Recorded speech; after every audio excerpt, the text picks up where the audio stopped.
ആകാശവാണി.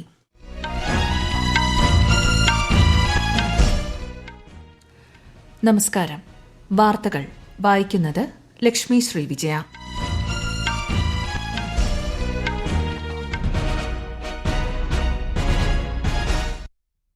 പ്രധാന വാർത്തകൾ. പ്രധാനമന്ത്രി നരേന്ദ്രമോദി ജനങ്ങളുമായി ആശയങ്ങൾ പങ്കുവയ്ക്കുന്ന പ്രതിമാസ റേഡിയോ പ്രഭാഷണ പരിപാടി മൻ കി ബാത് നാളെ. ദേശീയ ദുരന്ത പ്രതികരണ സേനയെ നവീകരിക്കുന്നതിന് നരേന്ദ്രമോദി സർക്കാർ വലിയ പ്രാധാന്യം നൽകിയതായും ദുരന്ത പ്രതികരണത്തിൽ രാജ്യം മികച്ച രീതികൾ അവലംബിക്കുന്നതായും ആഭ്യന്തരമന്ത്രി അമിത്ഷാ.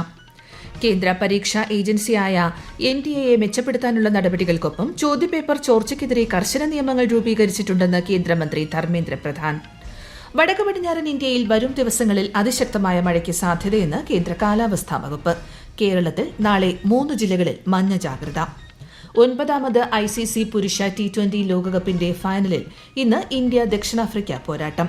മത്സരം കെൻസിംഗ്ടൺ ഓവൽ മൈതാനത്ത് അല്പസമയത്തിനകം.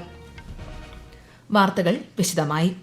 പ്രധാനമന്ത്രി നരേന്ദ്രമോദി ആകാശവാണിയിലൂടെ രാജ്യത്തെ ജനങ്ങളുമായി ആശയങ്ങൾ പങ്കുവയ്ക്കുന്ന പ്രതിമാസ റേഡിയോ പ്രഭാഷണ പരിപാടി മൻ കി ബാത് നാളെ രാവിലെ 11 മണിക്ക്. മൻ കി ബാത്തിന്റെ 111ാം പതിപ്പാണിത്. ആകാശവാണിയുടെയും ദൂരദർശന്റെയും മുഴുവൻ ശൃംഖലയിലും AIR ന്യൂസ് വെബ്സൈറ്റിലും ന്യൂസ് ഓൺ എയർ മൊബൈൽ ആപ്പിലും മൻ കി ബാത് ലഭ്യമാകും. പ്രാദേശിക ഭാഷകളിലും പരിപാടി കേൾക്കാവുന്നതാണ്. UGC നെറ്റ് പരീക്ഷയുടെ പുതുക്കിയ തീയതി നാഷണൽ ടെസ്റ്റിംഗ് ഏജൻസി പ്രഖ്യാപിച്ചു. ഓഗസ്റ്റ് 21നും സെപ്റ്റംബർ 4നും ഇടയിലായിരിക്കും പരീക്ഷ നടക്കുന്നത്. ഈ മാസം 18ന് നടന്ന പരീക്ഷയാണ് വിദ്യാഭ്യാസ മന്ത്രാലയം റദ്ദാക്കിയത്. ജോയിന്റ് CSIR UGC നെറ്റ് പരീക്ഷ ജൂലൈ 25 മുതൽ 27 വരെയാണ് നിശ്ചയിച്ചിരിക്കുന്നത്. 4 വർഷത്തെ ഇന്റഗ്രേറ്റഡ് ടീച്ചർ എഡ്യൂക്കേഷൻ പ്രോഗ്രാമിലേക്കുള്ള പ്രവേശന പരീക്ഷ ജൂലൈ 10ന് നടക്കും. All India Ayush post graduate entrance പരീക്ഷ മുൻ നിശ്ചയിച്ച പ്രകാരം അടുത്ത മാസം 6ന് നടക്കുമെന്ന് നാഷണൽ ടെസ്റ്റിംഗ് ഏജൻസി അറിയിച്ചു.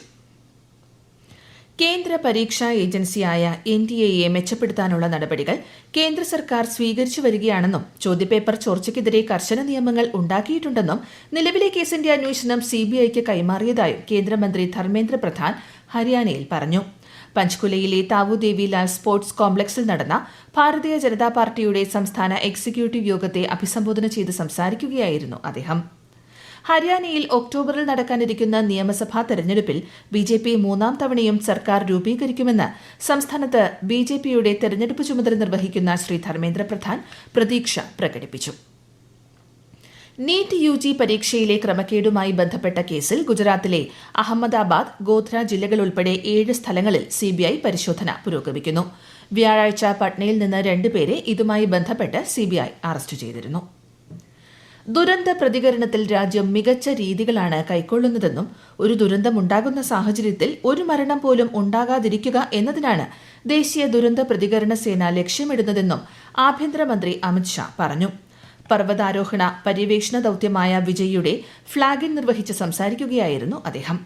നരേന്ദ്രമോദി സർക്കാർ NDRFനെ നവീകരിക്കുന്നതിന് പ്രാധാന്യം നൽകിയതായി പറഞ്ഞ ശ്രീ അമിത്ഷാ NDRF ജവാന്മാർക്കുള്ള റിസ്ക് ആൻഡ് ഹാർഡ്ഷിപ്പ് അലവൻസിന് സർക്കാർ അംഗീകാരം നൽകിയതായും അറിയിച്ചു. പർവ്വതാരോഹണ പര്യവേക്ഷണം വിജയകരമായി പൂർത്തിയാക്കിയ മുഴുവൻ NDRF അംഗങ്ങളെയും അദ്ദേഹം അഭിനന്ദിച്ചു. കേന്ദ്ര ആഭ്യന്തര secretary Ajay Kumar Bhalla, NDRF DG Piyush Anand എന്നിവർ ചടങ്ങിൽ പങ്കെടുത്തു. 6 മാസത്തിൽ താഴെ സേവനമുള്ള EPS അംഗങ്ങൾക്കും പിൻവലിക്കൽ ആനുകൂല്യം ലഭിക്കുന്നുണ്ടെന്ന് ഉറപ്പാക്കാൻ സർക്കാർ ജീവനക്കാരുടെ പെൻഷൻ പദ്ധതിയിൽ ഭേദഗതി വരുത്തി കേന്ദ്ര തൊഴിൽ മന്ത്രാലയം. 6 മാസത്തിൽ താഴെ സേവനവുമായി സ്കീം വിട്ടുപോകുന്ന 7 ലക്ഷത്തിലധികം EPS അംഗങ്ങൾക്ക് ഈ ഭേദഗതി പ്രയോജനപ്പെടും. ഈ വാർത്തകൾ ആകാശവാണിയിൽ നിന്ന്. ആകാശവാണി വാർത്തകളും വാർത്താധിഷ്ഠിത പരിപാടികളും all India radio news Thiruvananthapuram എന്ന യൂട്യൂബ് ചാനലിൽ ലഭ്യമാണ്. കൂടുതൽ വാർത്തകൾക്കായി @all India radio news Thiruvananthapuram എന്ന ഫേസ്ബുക്ക് പേജും @AIR News_TVM എന്ന X ഹാൻഡിലും സന്ദർശിക്കാം. 9ാമത് ICC പുരുഷ T20 ലോകകപ്പിന്റെ ഫൈനലിൽ ഇന്ന് ഇന്ത്യ ദക്ഷിണാഫ്രിക്ക പോരാട്ടം. കെൻസിംഗ്ടൺ ഓവൽ മൈതാനത്ത് ഇന്ത്യൻ സമയം രാത്രി 8 മണിക്കാണ് മത്സരം. വിശദാംശങ്ങളിലേക്ക്. 2007 ആദ്യ T20 ലോകകപ്പ് ഉയർത്തിയ ഇന്ത്യ നീണ്ട 17 വർഷത്തെ കാത്തിരിപ്പിന് ശേഷം രണ്ടാം കിരീടമുയർത്താൻ കളത്തിലിറങ്ങുമ്പോൾ ആദ്യമായി ഒരു ലോകകപ്പ് ഫൈനലിലെത്തിയ ദക്ഷിണാഫ്രിക്ക തങ്ങളുടെ കന്നി കിരീടമെന്ന സ്വപ്നവുമായാണ് മൈതാനത്തിറങ്ങുന്നത്. അപരാജിത മത്സരങ്ങളുടെ നേട്ടവുമായാണ് ഇരു ടീമും ഇന്ന് ഫൈനലിൽ ഏറ്റുമുട്ടുന്നത്. പ്രാഥമിക റൌണ്ടിലെയും സൂപ്പർ 8ലെയും എല്ലാ മത്സരങ്ങളും ദക്ഷിണാഫ്രിക്ക വിജയിച്ചപ്പോൾ കാനഡയ്ക്കെതിരെ മഴ മൂലം മുടങ്ങിയ മത്സരമൊഴികെ മറ്റെല്ലാ മത്സരങ്ങളും വിജയിച്ചാണ് ഇന്ത്യ ഫൈനലിലെത്തുന്നത്. സെമിയിൽ 68 റൺസിന് ഇംഗ്ലണ്ടിനെ തകർത്ത് ഇന്ത്യ കലാശ പോരാട്ടത്തിന് അർഹത നേടിയപ്പോൾ ലോകകപ്പിലെ കറുത്ത കുതിരകളായ അഫ്ഗാനിസ്ഥാനെ വീഴ്ത്തിയാണ് ദക്ഷിണാഫ്രിക്ക ഫൈനലിലെത്തിയത്. ബാറ്റിംഗിനും ബൌളിംഗിലും തുല്യ ശക്തികൾ തമ്മിലുള്ള പോരാട്ടത്തിൽ അന്തിമ ജയം ആർക്കൊപ്പമെന്ന് ഇന്നറിയാം. ഇന്ത്യൻ ടീം നായകൻ രോഹിത് ശർമ്മയുടെയും ദക്ഷിണാഫ്രിക്കൻ ക്യാപ്റ്റൻ എയ്ഡൻ മാർക്രത്തിന്റെയും നേതൃത്വത്തിൽ ഇരു ടീമുകളും കിരീടം ലക്ഷ്യമിട്ട് കളത്തിലിറങ്ങുമ്പോൾ തീപാറുന്ന പോരാട്ടത്തിനാകും കെൻസിംഗ്ടൺ ഓവൽ മൈതാനം വേദിയാവുക. News desk Akashvani. ചെന്നൈയിലെ എം.എ. ചിദംബരം സ്റ്റേഡിയത്തിൽ നടക്കുന്ന വനിതാ ടെസ്റ്റ് ക്രിക്കറ്റിൽ ഇന്ത്യയും ദക്ഷിണാഫ്രിക്കയും രണ്ടാം ദിനം കളി അവസാനിപ്പിക്കുമ്പോൾ ദക്ഷിണാഫ്രിക്ക 4 വിക്കറ്റ് നഷ്ടത്തിൽ 236 റൺസ് എന്ന നിലയിലാണ്. 115.1 ഓവറിൽ 6 വിക്കറ്റിന് 603 റൺസ് എന്ന നിലയിൽ ഇന്ത്യ ഒന്നാം ഇന്നിംഗ്സ് ഡിക്ലെയർ ചെയ്തു. വരും ദിവസങ്ങളിൽ വടക്കു പടിഞ്ഞാറൻ ഇന്ത്യയിൽ അതിശക്തമായ മഴയ്ക്ക് സാധ്യതയെന്ന് മുന്നറിയിപ്പ്. അടുത്ത 2 ദിവസങ്ങളിൽ മധ്യ കിഴക്കൻ ഇന്ത്യയിലും അടുത്ത 5 ദിവസങ്ങളിൽ വടക്കു കിഴക്കൻ ഇന്ത്യയിലും കനത്ത മഴയ്ക്ക് സാധ്യതയുണ്ട്. അതേസമയം കേരളത്തിൽ കോഴിക്കോട്, കണ്ണൂർ, കാസർഗോഡ് ജില്ലകളിൽ നാളെ മഞ്ഞ ജാഗ്രത പ്രഖ്യാപിച്ചു. ലക്ഷദ്വീപ്, കർണാടക തീരങ്ങളിൽ മത്സ്യബന്ധനത്തിന് പോകരുതെന്നും മുന്നറിയിപ്പുണ്ട്. കേരള തീരത്ത് മത്സ്യബന്ധനത്തിന് തടസ്സമില്ല. കേരള, തമിഴ്നാട് തീരങ്ങളിൽ നാളെ രാത്രി 11:30 വരെ കള്ളക്കടൽ പ്രതിഭാസത്തിനും ഉയർന്ന തിരമാലയ്ക്കും സാധ്യതയുണ്ട്. ലഡാക്കിൽ സൈനിക പരിശീലനത്തിനിടെ T-72 ടാങ്ക് മുങ്ങിയുണ്ടായ അപകടത്തിൽ 5 സൈനികർ വീരമൃത്യു വരിച്ചു. നിയന്ത്രണ രേഖയ്ക്ക് സമീപമുള്ള ദൌലത് ബേഗോഡെ പ്രദേശത്താണ് അപകടമുണ്ടായത്. ഇന്നലെ രാത്രി സൈനിക പരിശീലനത്തിന്റെ ഭാഗമായി ഷിയോക് നദി മുറിച്ചു കടക്കവെ പെട്ടെന്ന് ജലനിരപ്പ് ഉയർന്നതിനെ തുടർന്ന് ടാങ്ക് നദിയിൽ കുടുങ്ങുകയായിരുന്നു. രക്ഷാപ്രവർത്തകർ സ്ഥലത്തെത്തിയെങ്കിലും ഉയർന്ന ഒഴുക്കും ജലനിരപ്പും കാരണം രക്ഷാദൌത്യം വിജയിച്ചില്ല. സംഭവത്തിൽ രാജ്യരക്ഷാ മന്ത്രി രാജ്നാഥ് സിംഗ് അഗാധമായ ദുഃഖം രേഖപ്പെടുത്തി. 5 ധീരരായ സൈനികരെ നഷ്ടപ്പെട്ടതിൽ ഇന്ത്യൻ സേന ഖേദം പ്രകടിപ്പിക്കുന്നതായി പ്രതിരോധ വക്താവ് ഔദ്യോഗിക പ്രസ്താവനയിൽ വ്യക്തമാക്കി. പശ്ചിമബംഗാൾ ഗവർണർ ഡോക്ടർ CV ആനന്ദബോസ് മുഖ്യമന്ത്രി മമതാ ബാനർജിക്കെതിരെ കൽക്കട്ട ഹൈക്കോടതിയിൽ മാനനഷ്ട കേസ് ഫയൽ ചെയ്തു. കൊൽക്കത്തയിലെ രാജ്ഭവനിൽ പോകാൻ സ്ത്രീകൾക്ക് ഭയമാണെന്ന് സംസ്ഥാന സെക്രട്ടേറിയറ്റിൽ നടന്ന വാർത്താസമ്മേളനത്തിൽ മമതാ ബാനർജി നേരത്തെ അഭിപ്രായപ്പെട്ടിരുന്നു.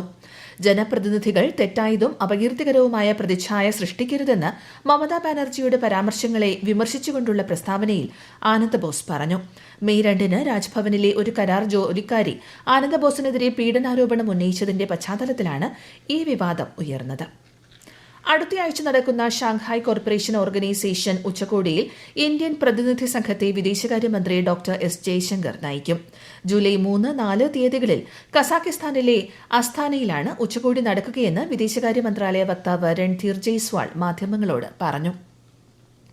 മദ്യനയ അഴിമതി കേസിൽ ഡൽഹി മുഖ്യമന്ത്രി അരവിന്ദ് കെജ്രിവാളിനെ ജൂലൈ 12 വരെ ജുഡീഷ്യൽ കസ്റ്റഡിയിൽ വിട്ടു. അദ്ദേഹത്തിന്റെ 3 ദിവസത്തെ CBI കസ്റ്റഡി കാലാവധി ഇന്ന് അവസാനിച്ചിരുന്നു. കേസിൽ ജാമ്യം അനുവദിച്ച വിചാരണ കോടതി ഉത്തരവ് സ്റ്റേ ചെയ്ത ഡൽഹി ഹൈക്കോടതിയുടെ തീരുമാനത്തിനെതിരെ സുപ്രീം കോടതിയിൽ പുതിയ ഹർജി സമർപ്പിക്കുമെന്ന് കെജ്രിവാളിന് വേണ്ടി ഹാജരായ മുതിർന്ന അഭിഭാഷകൻ അഭിഷേക് മനു സിംഗ്വി കോടതിയെ അറിയിച്ചു. കശ്മീർ താഴ്വരയിലെ ശ്രീ അമർനാഥ് ഗുഹ ക്ഷേത്രത്തിലേക്കുള്ള വാർഷിക തീർത്ഥാടനം പുരോഗമിക്കുന്നു. തീർത്ഥാടനം ആരംഭിച്ച സാഹചര്യത്തിൽ എല്ലാ തീർത്ഥാടകർക്കും പ്രധാനമന്ത്രി നരേന്ദ്രമോദി ആശംസകൾ അറിയിച്ചു. തീർത്ഥാടനവുമായി ബന്ധപ്പെട്ട ഈ യാത്ര ഭക്തരിൽ അപാരമായ ഊർജ്ജം പകരുന്നതായി അദ്ദേഹം സാമൂഹ്യ മാധ്യമത്തിൽ കുറിച്ചു. അമർനാഥ് യാത്ര ഇന്ത്യൻ സംസ്കാരത്തിന്റെ തുടർച്ചയും പാരമ്പര്യത്തിന്റെ പ്രതീകവുമാണെന്ന് ഭക്തർക്ക് ആശംസകൾ നേർന്നുകൊണ്ട് ആഭ്യന്തരമന്ത്രി അമിത്ഷാ പറഞ്ഞു. ഭക്തരുടെ സുരക്ഷിതത്വവും സുഖകരവുമായ യാത്രയ്ക്ക് ആവശ്യമായ സാധ്യമായ എല്ലാ ക്രമീകരണങ്ങളും ഏർപ്പെടുത്തിയിട്ടുണ്ടെന്നും അദ്ദേഹം അറിയിച്ചു. മുൻ ഉപരാഷ്ട്രപതി വെങ്കയ്യ നായിഡുവിന്റെ ജീവിതത്തെ ആസ്പദമാക്കിയുള്ള 3 പുസ്തകങ്ങളുടെ പ്രകാശനം പ്രധാനമന്ത്രി നരേന്ദ്രമോദി നാളെ വീഡിയോ കോൺഫറൻസിംഗിലൂടെ നിർവഹിക്കും. ശ്രീ വെങ്കയ്യ നായിഡുവിന്റെ 75ാം ജന്മദിനത്തിന്റെ തലേന്ന് ഹൈദരാബാദിലെ ഗച്ചിബൌളിയിലെ അൻവയ കൺവെൻഷൻ സെന്ററിലാണ് പരിപാടി സംഘടിപ്പിച്ചിരിക്കുന്നത്. പ്രധാന വാർത്തകൾ വീണ്ടും. പ്രധാനമന്ത്രി നരേന്ദ്രമോദി ജനങ്ങളുമായി ആശയങ്ങൾ പങ്കുവയ്ക്കുന്ന പ്രതിമാസ റേഡിയോ പ്രഭാഷണ പരിപാടി മൻ കി ബാത് നാളെ. ദേശീയ ദുരന്ത പ്രതികരണ സേനയെ നവീകരിക്കുന്നതിന് നരേന്ദ്രമോദി സർക്കാർ വലിയ പ്രാധാന്യം നൽകിയതായും ദുരന്ത പ്രതികരണത്തിൽ രാജ്യം മികച്ച രീതികൾ അവലംബിക്കുന്നതായും ആഭ്യന്തരമന്ത്രി അമിത്ഷാ. കേന്ദ്ര പരീക്ഷാ ഏജൻസിയായ NTA മെച്ചപ്പെടുത്താനുള്ള നടപടികൾക്കൊപ്പം ചോദ്യപേപ്പർ ചോർച്ചയ്ക്കെതിരെ കർശന നിയമങ്ങൾ രൂപീകരിച്ചിട്ടുണ്ടെന്ന് കേന്ദ്രമന്ത്രി ധർമ്മേന്ദ്ര പ്രധാൻ. വടക്കു പടിഞ്ഞാറൻ ഇന്ത്യയിൽ വരും ദിവസങ്ങളിൽ അതിശക്തമായ മഴയ്ക്ക് സാധ്യതയെന്ന് കേന്ദ്ര കാലാവസ്ഥാ വകുപ്പ്. കേരളത്തിൽ നാളെ 3 ജില്ലകളിൽ മഞ്ഞ ജാഗ്രത.